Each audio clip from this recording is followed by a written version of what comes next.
Is everybody ready to do their FAWs hands-on for your current operations? Yes. So if you would like, now would be a good time to open up your FAW. I'm gonna bring it in. If you could open up your FAWs blank, FAW training exercise blank. That's the one where you would have put your whatever the department name, any department name, project name, and then your project number on your executive cost summary. Now would go over to your current ops, and in your current operations, I want to show you a few things that I think are very important so that you fully understand what can be done and what shouldn't be done. This is a blank sheet. So as you can see, this has some hidden rows. These hidden rows are there for you in case you need more, you have more existing staff than just, maybe 7 staff. So if you go to the left-hand side and highlight between the 14 and the 85 and right click, you can say unhide, and it will open up so that you can add up to that number of staff. If you were to require, if you needed more than that, you would need to contact your PAO manager, and they would need to work with you on what a solution would be, either add rows, but we would do that if that was the case, and not, it's just that there are so many formulas and things that we would want to make sure that your information was accurate and that it had integrity.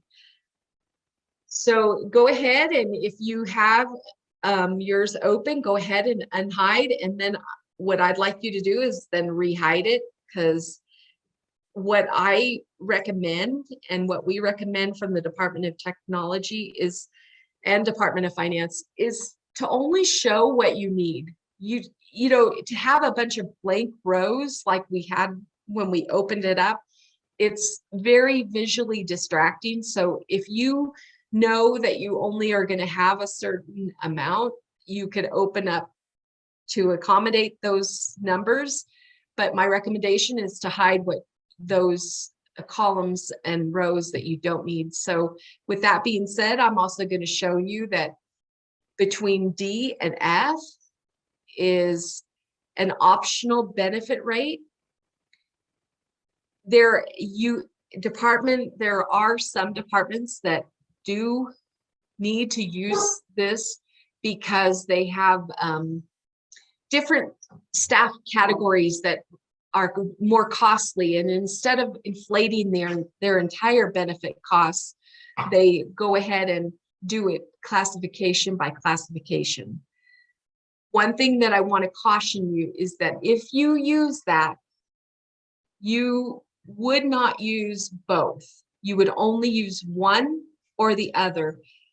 In every worksheet, the current ops and the alternative 1 project and 2 project 3, if you enter anything here,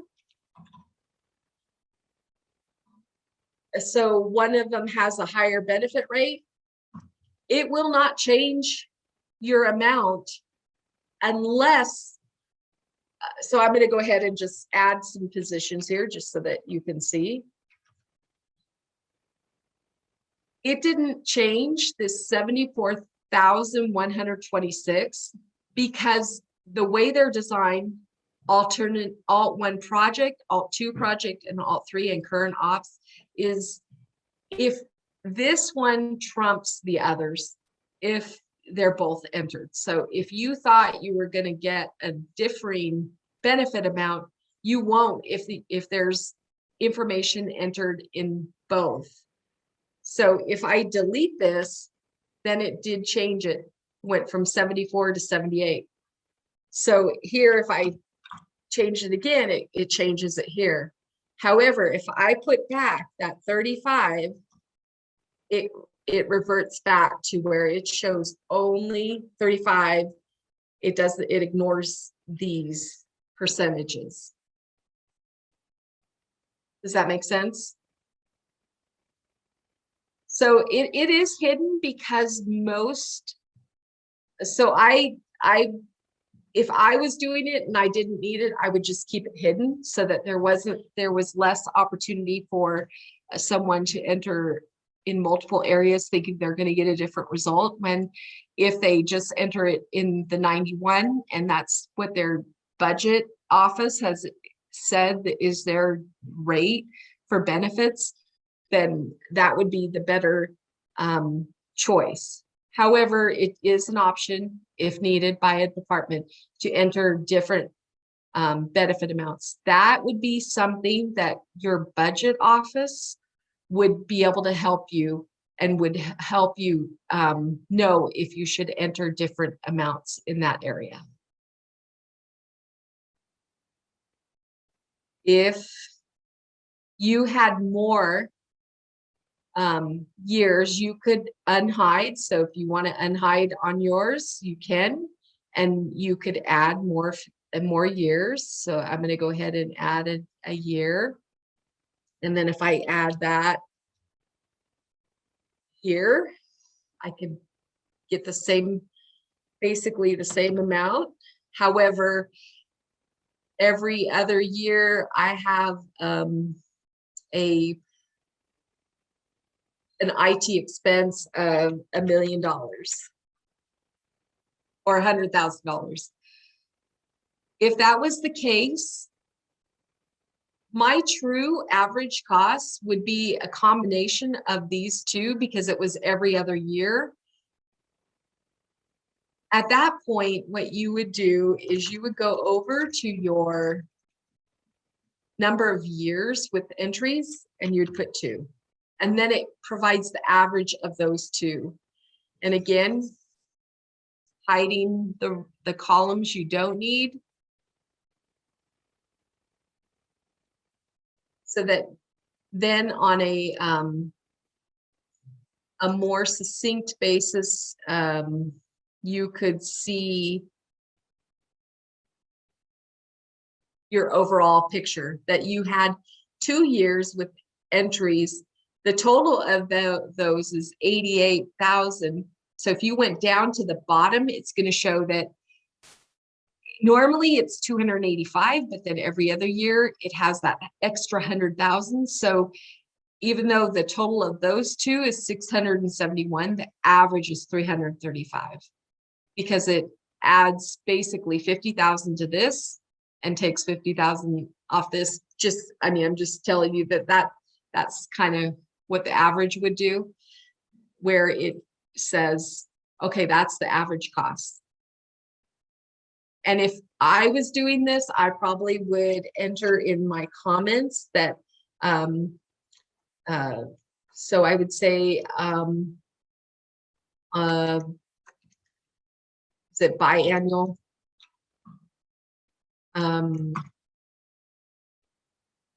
100K for IT licenses, or whatever it ends up being. That way, if I was to look at this from a review standpoint, I would be able to see, okay, they did have something that happens every other year, and it's this 100,000 that is only happens every other year.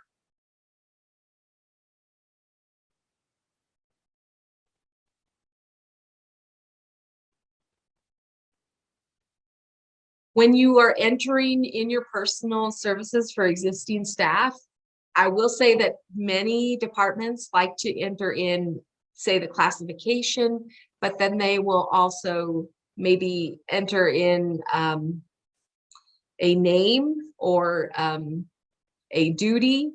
It's up to the department. It's whatever is going to help you as a developer of the financial analysis worksheets provide the best transparency, and also when you go to review it a year or two down the road, you will know why you entered something, or what was the rationale, or what was the person doing. It's more for you to be able to provide a better story of what was happening before and what's going to happen in the future. So we went over the personal services. This is all existing staff. If they're program or IT, you're going to note that. I will let you know that based on how the FAWs were designed, if you do not enter in program or IT, on most sheets, it will not calculate. Also, if you don't enter, of course, a monthly salary, it's not going to calculate. And then also, if you don't enter your P or E or T or board, it will not calculate. Then we also have our 10-year time base, which is your to identify what kind of position it is. If it's permanent, temporary, exempt, or board, then also that we went over that optional benefit percentage that can be used, and then how many. You have to think about that fiscal year. So in this case, it's a full fiscal year. So those positions are full. If, for instance, it was a partial year, you would be entering the portion of that position amount that equates to the number of months you are entering. So for example, if you were talking about 6 months, you would enter 0.5 for that. If you were talking about three quarters of a year, or 9 months, then you would enter 0.75.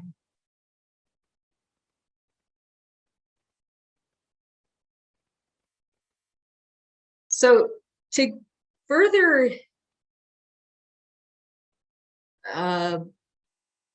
detail how those positions are identified, if I was a department, of course, I would be working with my budget staff to find out what those what positions were considered permanent, what positions were considered temporary, exempt, and board. This is an excerpt from 19F1, the preparation and instructions for the FAWs. And this further explains what the definitions are for those. So if you were looking, what does it mean for a position to be permanent? It means that it's authorized on your schedule of salaries as a position.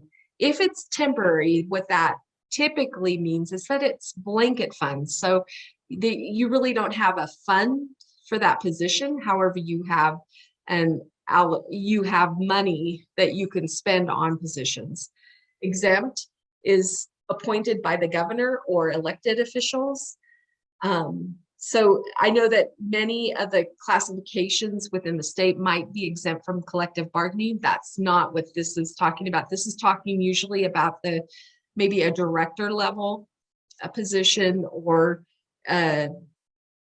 maybe like an elected official. So typically that is going to be determined by your budget staff, because you would be working closely with them, and they would let you know what kind of position type it is.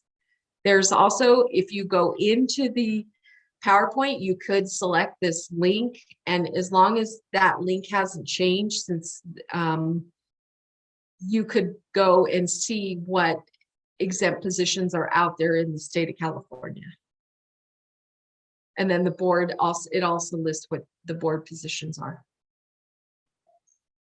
So the current operations, we have the number of positions. We have, of course, we're going to go ahead and put however many number of years with entries. So there's 1, so this would be 1. we would, at that point, you could see that this matches that because it's only 1 year and the average of one is one. The dollars are, calculated 0.1. However, in we know that often there is maybe someone that works very, very small number of hours dedicated to a project or to a certain position, say maybe like an executive sponsor. In those cases, it could be less than 0.1.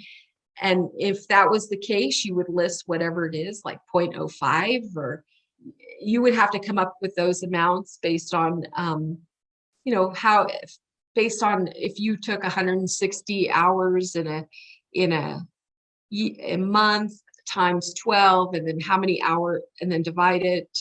You could come up with a calculation and figure out, okay, so they're really only maybe 0.5. If you put 0.5, it is 0.05, it's going to automatically round to the first decimal place. So my recommendation is, if you do have many of those that are other than like say 0.17, would it round to 0.2. So for visual purposes, if you wanted to see that 0.17, I would recommend that you change those decimal places to two beyond the decimal point. Does that make sense?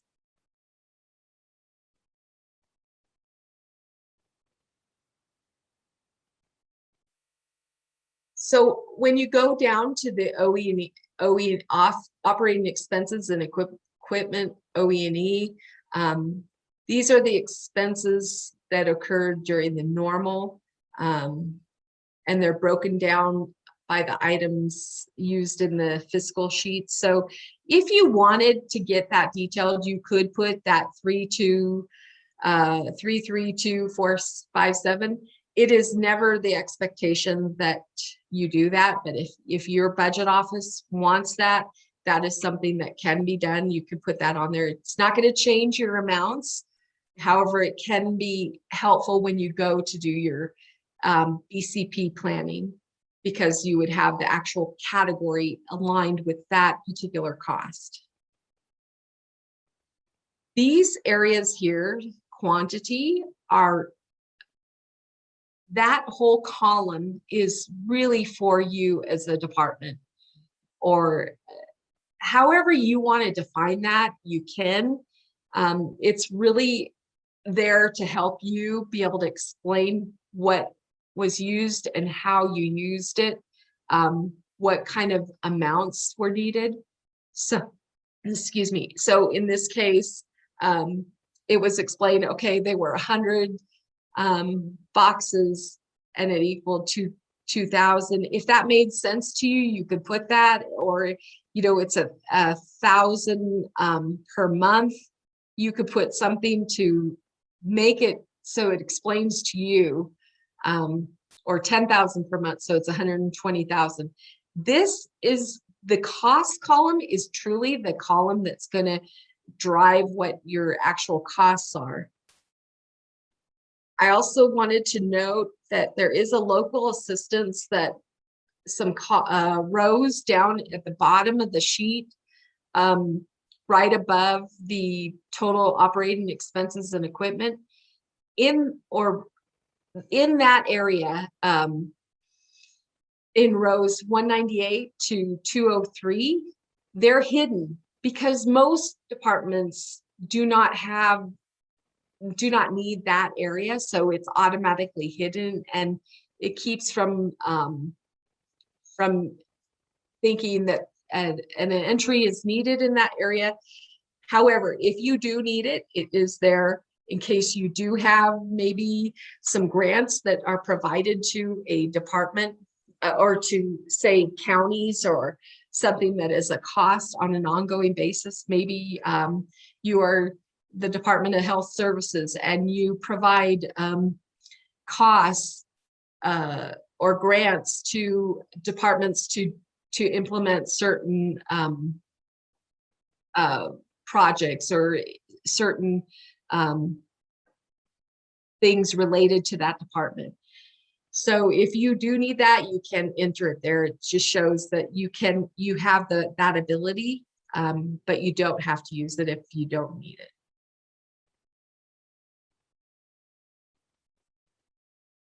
So one thing that I know has always been a debate among departments was, should we use mid-range salaries? And the recommendation is that you do use the mid-range salary for positions needed during your project.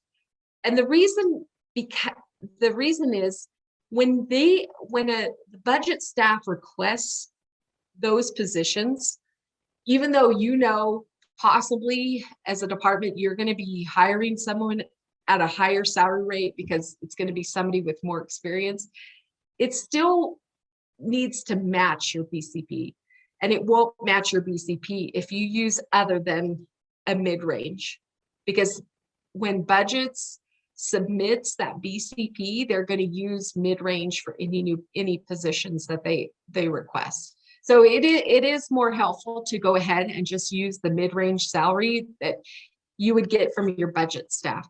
If you use something different, that's just something that you would have to explain why you are requesting or showing a higher than the mid-range. And I mean, it's not that it would not be approved, it's just you would have to explain why.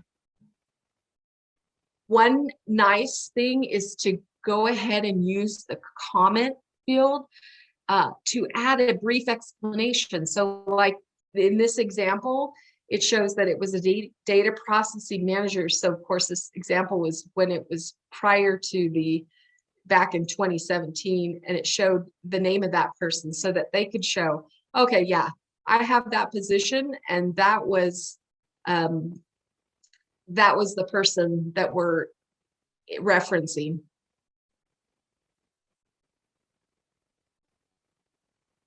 Also, if you want to hide rows or columns that are not being used, it is very helpful, because if you have all those rows that maybe in OE&E that you're not using, there is no external contracts, there's no whatever it is that is on that sheet that provides all the different areas where there can be costs. If you hide them, it's not that they go away. You definitely don't delete them, as Tim said earlier. You would definitely hide them if you do not need them, but they could always be reopened if at a later date you find you do need them. And on that sheet, you're going to be going over the Department of People Services proposes to improve access to records by digitizing paper records and closing down its records warehouse. The records unit currently has 10 full-time and 5 half-time warehouse workers, mid-salary $36.99, as well as 1 staff service manager, 1 mid-salary $67.96, and 2 office technicians general, mid-salary $34.55, all permanent. The cost for benefits is 30%. Rent for the warehouse is $10,000 per month. Utilities are $1,000 per month. The cost to maintain the microfiche machine is $1,000 per month. The warehouse purchases 100 boxes of paper per year at a cost of $20 per box. No, there are no fluctuating ongoing costs from fiscal year to fiscal year. So only 1 year is really needed. So for those who went ahead and did the exercise, if you take a look at this, did anybody get different responses?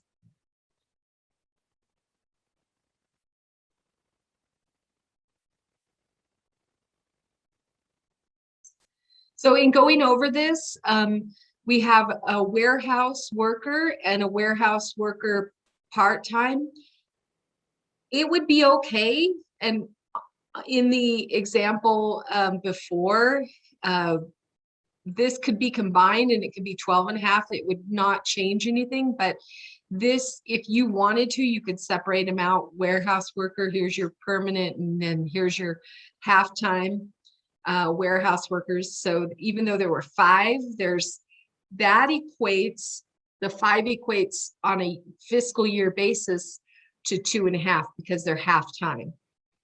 Then there's also the staff service manager, the office tech, the 30% benefit rate. So that's where you would have put that. You would have made sure and entered your fiscal year 2018-19. And then 1, because there's only 1 entry, you would have made that a 1. You would have put in your printing, 100 boxes. $20 a box is $2,000. You have your rent that's $10,000 a month for $120,000. Then you also have your utilities, which is $12,000.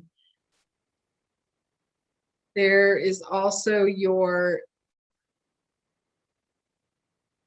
microfiche, which was $1,000 per month for $12,000. So these are the responses that I got based on the exercise, and hopefully you got something similar or very close to it.